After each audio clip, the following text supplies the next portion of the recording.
Hello everyone and welcome back to my YouTube channel. Today I wanted to share with you a pretty incredible position that I just sort of happened upon. It's from the game between these two players that you see on your screen, Bold Batar, Altan Tuya, and Nguyen T Mai Hung. To the best of my ability, that's how I'm saying those names. But I happened upon this position actually watching a Twitch streamer by the name of 15 Hats. He was just sort of chilling, watching some rapid games on chess.com, and then I sort of watched an incredible endgame unfold before my eyes. So, as you probably read in the title, I actually have constructed two positions that I want to ask you guys to try to solve if you're interested. And so before I get into what happened in the game and what the players missed, I first want to show you those two constructed positions and see if you guys are able to actually solve them. So the first one is here. Black has just played the move King D4 to King E3 in my made-up position. And the puzzle is, it is white to move, and I want you to figure out the evaluation of the position. Is it a win for whites? Is it a win for black? Or is it a draw, and why?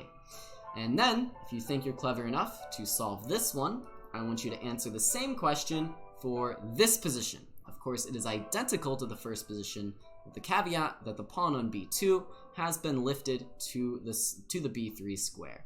Does this change the position? Does the evaluation change? Let me know if you can figure it out.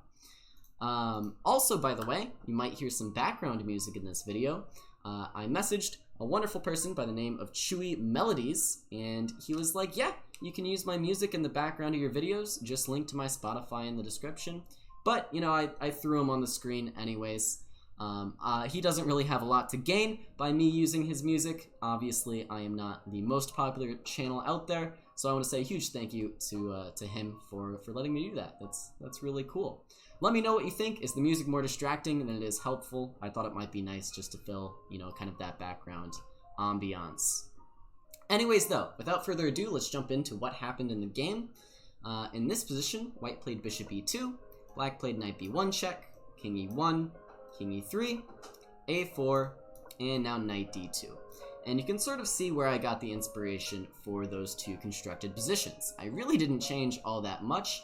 The position itself in the actual game was already sort of incredible enough. Here, white plays the move a5, trying to promote the pawn.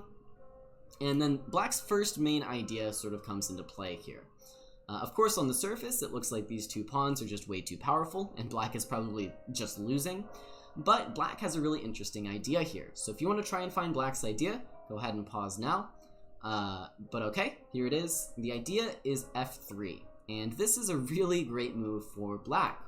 The point is, this pawn on g2 is pretty much stuck on that square. If this pawn ever takes anything on f3, this g3 pawn is going to run all the way home and become a queen. Not ideal.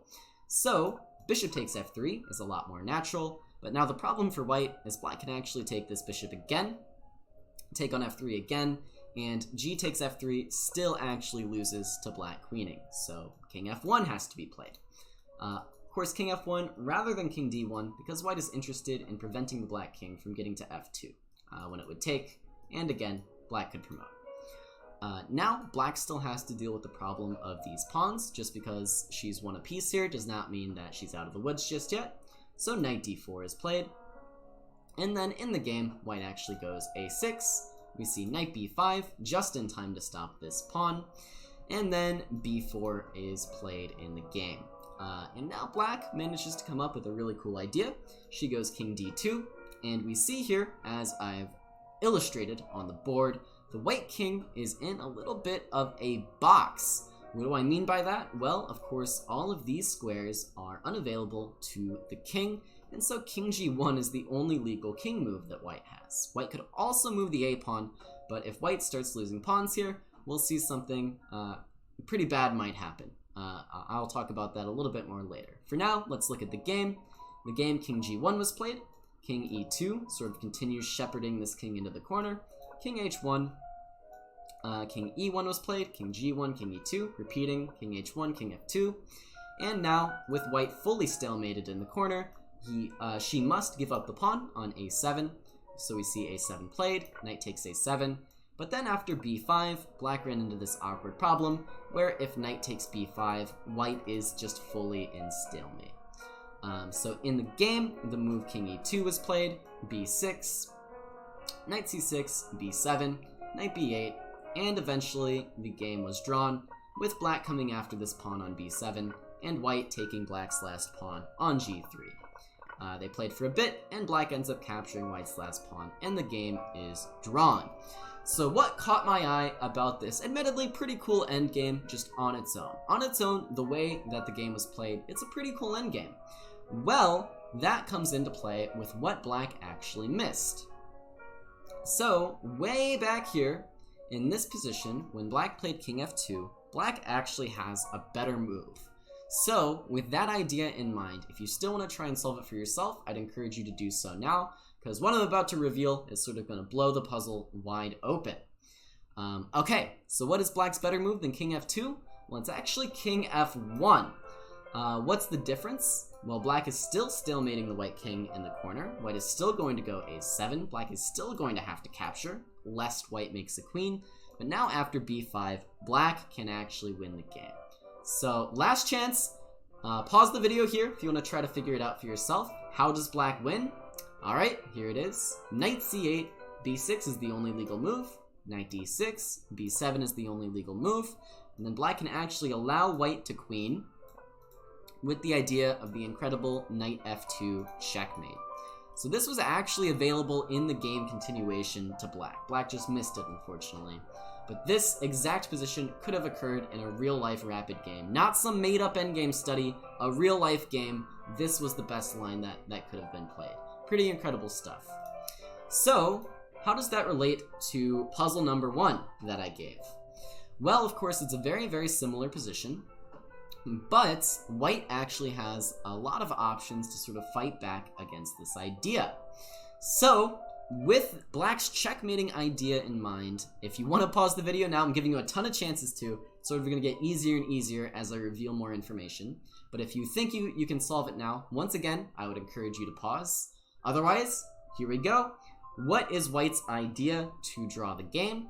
Well, first and foremost, white should push this a-pawn relatively far up the board. Why is that? Well, because this is the only pawn that can really slow down black from taking on g2 and divert the knight back to the queen's side. So a4 is the only move to start with. Now, f3 is still going to be the idea for black. Notably here, king f2 isn't doing enough because this bishop just guards the g2 pawn. So f3 is the best. White must capture this piece. We see knight takes f3.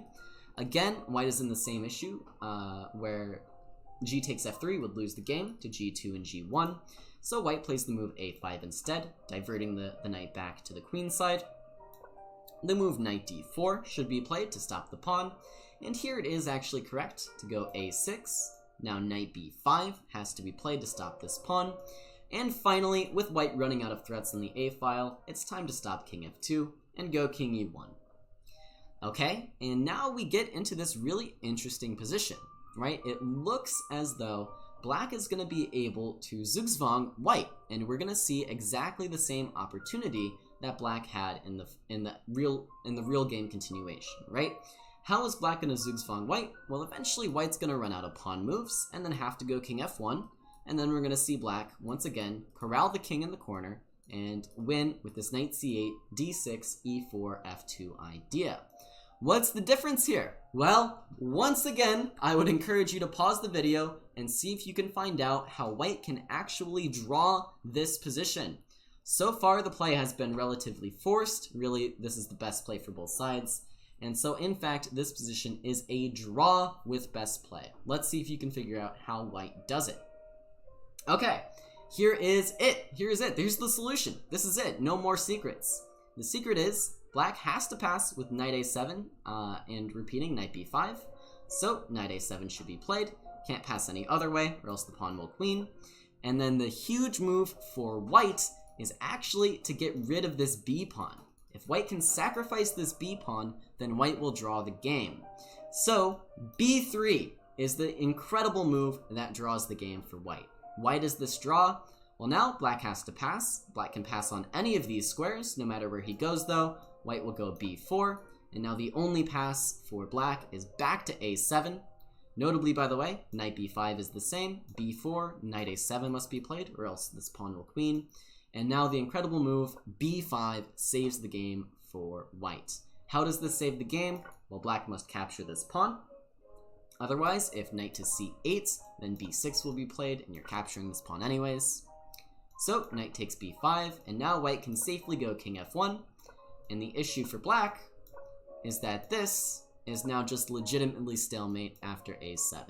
There's no time for this knight to get to f2. You must capture on a7, and the game will end in a draw.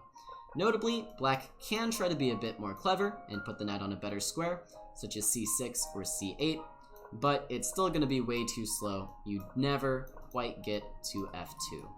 Never quite get there, right? So black must repeat or capture this pawn on a6, or just stalemate white, and the game is going to be a draw with good play. So with all that in mind, see if you can tell me in this position if something is different and why. Alright, of course, the answer is something is very different. This pawn is already on b3, and with this small change to the position, black is now just straight up winning in this endgame. King e3, again, is the first move. Again, white's best try is to push the a pawn, f3, takes, and now a5, knight d4, only move that wins, a6, knight b5, king e1 to stop king f2. And what's the problem? Well, the problem is you can't play b3 in this position, and white is unfortunately left without a way to lose a tempo. So b4, knight b5, and now b5 is very sadly illegal, and white will lose the game, either by king f1, king g1, king e2, king h1, king f1, as we've seen, or white can actually try to survive a bit longer. How is that? Well, what happens if white actually gives up both pawns? This is something interesting that I didn't actually touch on yet. Well, it turns out king f1, king d2, king g1, king e2, king h1. Of course, black should not fully stalemate white. That would be a mistake, because the game would end in a draw. But now, once again, it's very interesting to see that it's not such a trivial win for black here. Black still has to put in a bit of work. So one last time, if you want to try to pause the video and see if you can figure out how to win this position with black, I would encourage you to do so. But finally, here it is, the final trick up my sleeve. The way to win with black is to bring the knight closer, first and foremost, waste a tempo, wait for the king to be on h1, and then the winning move is the stunning knight f3, putting the king once again into stalemate, and once again forcing white to worsen his position by moving a pawn. Now king f2, this pawn is worthless, and this pawn will queen with checkmate. Bam, bada boom, bada bing, bam, boom. And yeah, this is just an incredible endgame to witness happen live. And then I had a lot of fun making these positions to go over it. One last thing, I want to talk a little bit more about the actual game position. Something that I glossed over here is, well, king f1, knight d4. In this position, white can actually still draw the game. How is that?